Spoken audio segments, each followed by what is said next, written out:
You helped design how astronauts would stay alive and comfortable while working on the moon. Science is something you test, you experiment, you get results, and that modifies the way we look at the world. Where did all of this stuff come from? How did it form? What was the process? Does it happen all the time across the universe? Or are we somehow unique or at least unusual? What does it all mean? I'm Katie Atkinson, and this is NASA Explorers Apollo, an audio series where we tell stories about past, present, and future lunar science. Tape recorder's running, right? Tape recorder's running. Lunar science runs in the family for the Petros. In this episode of NASA Explorers Apollo, lunar scientist Noah Petro interviews his father Dennis, who was an engineer for the Apollo program.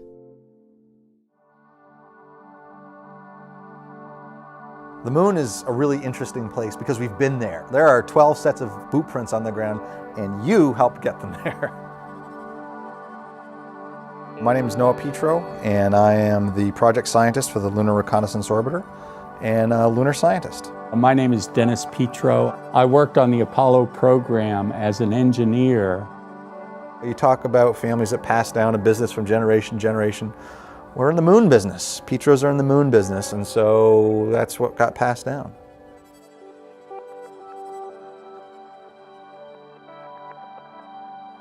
Let's walk through July 20th, 1969, and where were you, and how did it feel to have had that experience saying, I built this thing, and it's working on the moon? Did you watch it with a different eye than anyone else because of your awareness of how dangerous the whole thing was? It was an incredible sense of accomplishment in a certain way, because this was something that's kind of hard to do when you think about it. I had been involved in what are those factors that could actually cause them not to get to the moon. And I'm sitting there saying, damn, there they are, they're sitting on the moon. Dennis was involved with a crucial aspect of the moon landing, the astronaut suits. He was involved with testing the oxygen system for the astronauts' backpacks. The initial designs had all been finalized, but they were in the testing phase. In my part of the program, it was like, well, how much oxygen do you need? How much of these other things? How many BTUs or calories are these astronauts going to need? You helped design how astronauts would stay alive and comfortable while working on the moon. Well, right. The object was to humanize it, because you can do all the technical stuff about, well, they're going to be there for a day and a half and they're supposed to do this, that, and the other thing. But can they actually do that and survive? I don't know if you remember going to the Cradle of Aviation Museum in Bethpage and seeing your portable life support system that you made. And I think the story you told me at the time was that there are the big sheets of metal that held it all together, and you got to sign your name to them. Is that right? Right. That was a no-no, because it was in a clean room kind of concept. But if you went in there with a scribe, a stainless steel scribe, you could write your name on something that would be left on the moon. If you look at the picture of the backpack, you'll see that flat surface, and that was a heat exchanger. But it was also a flat piece of stainless steel, very amenable to people writing on it. When I look at any of the pictures of the Apollo landing sites, you can see those backpacks. Yeah. You can see the 12 portable life support systems sitting on the surface 50 years later, that someday we go back and we crack one of those things open, there's going to be Dennis Petro's sign on it. Look at the graffiti. And I'm probably one of the few people that has that very personal connection when I see those landing sites, that I can have that personal emotional response to it, as opposed to just a purely, wow, it's a great exploration site. There's something there that's very tangible to me, very close to me, and very real, because I know the person who built it and what it took to get that there. I think early on you had an interest and curiosity about the whole universe.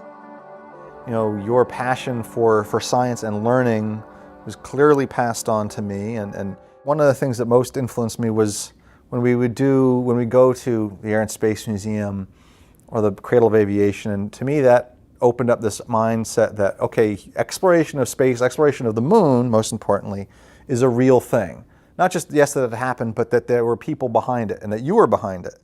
you and I would take road trips and a lot through the U.S. Southwest, and it's no mystery why particularly Apollo astronauts trained in the desert Southwest, because it's a barren landscape, much like the moon, but the geology is really awesome, and it's a great place to fall in love with studying the Earth or studying planets, is seeing it laid out in front of you. These environments are telling us something about how the planet works, and that connection between something real, tangible, touching a rock on the Earth or sending people to the moon and doing the same exact thing was very impactful and got me here today.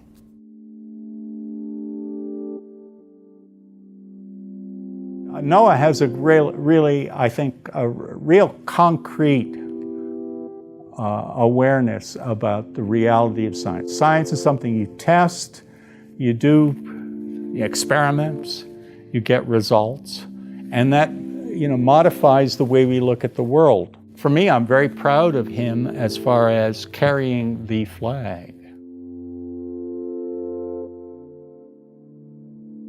And when you look at the Apollo program and look what they did, we sent 12 of the most highly programmed computers, humans, to the moon. They was all tremendously successful, and within 4 years we had gone from never having sent humans to the moon to having people living on the moon for 3 days, driving around and doing real hardcore field geology. But it took engineering to make it happen. I hope that people, when they look at Apollo and they look at the films, the movies, the pictures, it's not just, okay, there's Buzz Aldrin standing on the surface of the moon, oh my goodness, that's impressive. But there's also 400,000 people behind the scenes who made that moment happen. And that's important. 50 years after the historic moon landing, NOAA is continuing his father's legacy, contributing to the lunar science they both love.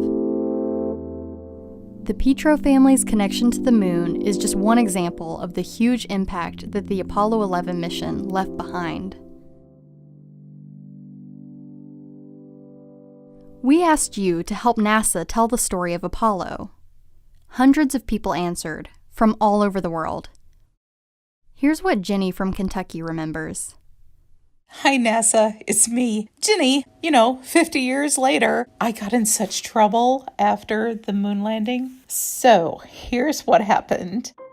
The morning after, my brothers, Bucky and Monty, and my next door neighbor, Melissa, and our friend Reedy and I decided to celebrate with a lemonade stand.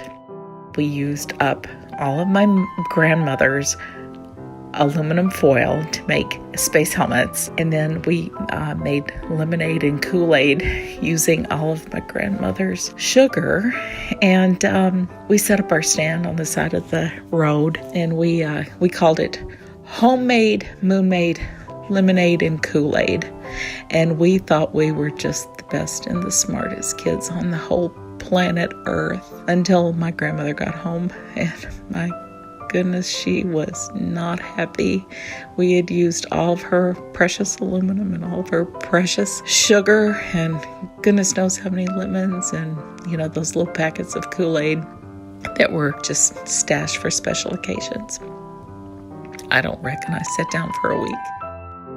I love this memory of the moon landing so much, and every year when this comes up, I think of it as the homemade moon-made lemonade and Kool-Aid, and I cheers all of my little friends who helped me make it happen. So happy 50th, NASA. Love you, Jenny.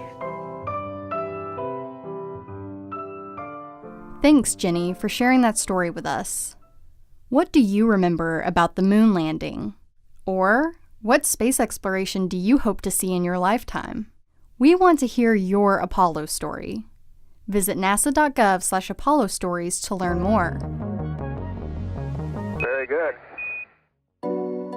There's still so many questions locked up in these rocks. It's exciting times just to be studying them. So we have a big window, a big gap in our understanding of the early Earth, and the moon preserves that history. Where did all of this stuff come from? How did it form? What was the process? Does it happen all the time across the universe? Or are we somehow unique or at least unusual? What does it all mean?